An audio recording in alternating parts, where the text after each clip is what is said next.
नमस्कार साथियों, आज हम लोग डीएलएड फोर्थ सेमेस्टर का हिंदी का बहुविकल्पी प्रश्न देखेंगे। पहला प्रश्न आप लोग देखेंगे, यह र ल व व्यंजन होते हैं। 4 ऑप्शन दे दिए गए हैं। ऊष्म व्यंजन, स्पर्श व्यंजन, अंतस्थ व्यंजन, संयुक्त व्यंजन। तो यह र ल व जो व्यंजन होता है वह अंतस्थ व्यंजन होता है। और अंतस्थ व्यंजन की संख्या कितनी होती है साथियों? तो 4 होती है अंतस्थ व्यंजन का। यह प्रश्न आपके यूपी टेट एग्जाम में पूछे गए प्रश्न है साथियों। ऐसे ही आपके यूपी टेट में भी पूछे जाते हैं। नेक्स्ट क्वेश्चन देखेंगे दूसरा, शुद्ध वर्तनी युक्त शब्द है, इसमें उपरोक्त कौन सा ऐसा है जो शुद्ध लिखा गया है? तो उपरयुक्त ऑप्शन नंबर बी जो दिया गया है यही सही है, यह शुद्ध है, यानी ऑप्शन बी सही हो जाएगा। साकेत महाकाव्य के लेखक हैं, तो साकेत महाकाव्य के लेखक कौन है? मैथिली शरण गुप्त है। ऑप्शन नंबर सी जो हो जाएगा सर, यही सही हो जाएगा। अगला क्वेश्चन देखेंगे, पंडित सोहनलाल द्विवेदी की रचना नहीं है, यानी यह सोहनलाल द्विवेदी की रचना कौन सा नहीं है यह आपको बताना है। तो पल्लव जो है यह सोहनलाल द्विवेदी जी की रचना नहीं है। बाकी जो है तीनों दूध, बतासा, शिशु भारती, झरना, यह सभी जो हैं। ठीक, अगला क्वेश्चन देखेंगे आप लोग, वाक का गुण नहीं है, कौन सा वाक का गुण नहीं है? तो उद्देश्य जो है वाक का गुण नहीं है। सार्थक, योग्यता, क्रमबद्धता, यह सभी वाक के गुण हैं। तो यहाँ आपसे पूछा गया है कौन नहीं है, तो ऑप्शन जो है सही हो जाएगा, उद्देश्य।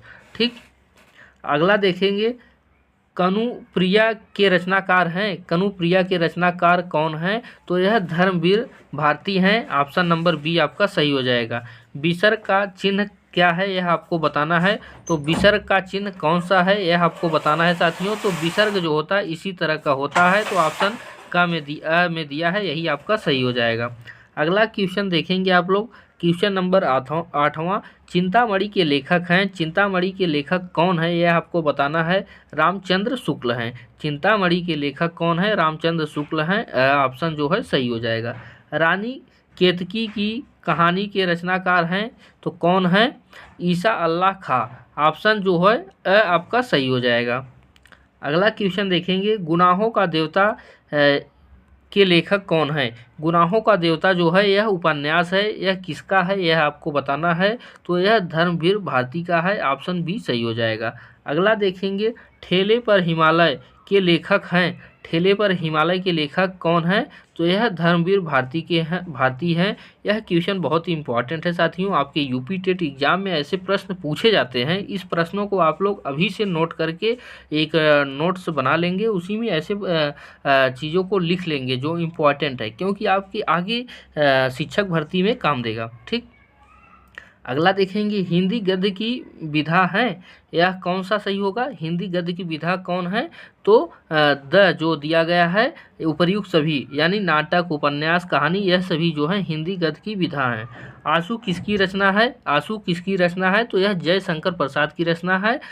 ऑप्शन नंबर सही हो जाएगा। प्रत्येक शब्द में संधि है, यानी प्रत्येक शब्द में कौन सा संधि है यह आपको बताना है। प्रत्येक शब्द में कौन सा संधि है ये आपको बताना है। तो यड़ संधि है। ठीक, आगे देखेंगे, बसेरे से दूर पुस्तक के लेखक हैं। तो यहाँ पर आपका हरिवंश राय बच्चन का है। ऑप्शन नंबर बी आपका सही हो जाएगा। राम शब्द का पंचमी एक वचन रूप है, तो क्या है? यह रामातः हो जाएगा। ऑप्शन द सही हो जाएगा। अगला देखेंगे, आधुनिक युग की मीरा किस कवित्री को कहा जाता है?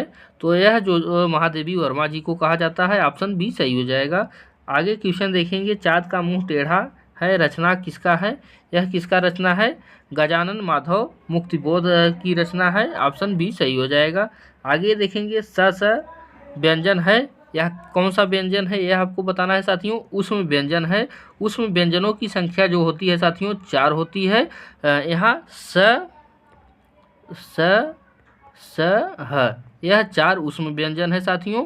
यह ऊष्म व्यंजनों की संख्या 4 होती है। यह भी प्रश्न आपके यूपी टेट एग्जाम में पूछे गए प्रश्न हैं। आप लोग इन पॉइंट को नोट करके चलेंगे। हलंत का चिन्ह क्या होता है यह आपको बताना है।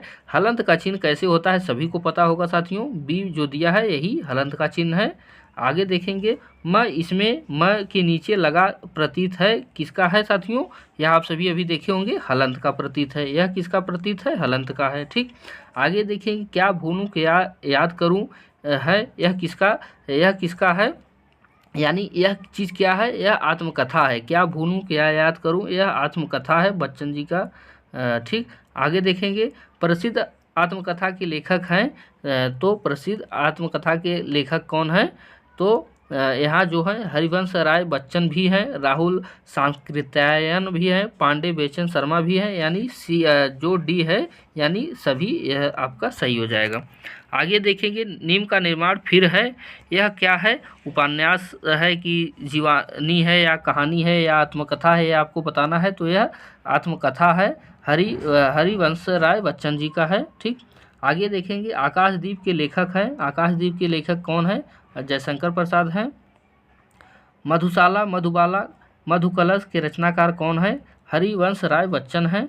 और स्व का अर्थ क्या है, यह आपको बताना है, कल आने वाला।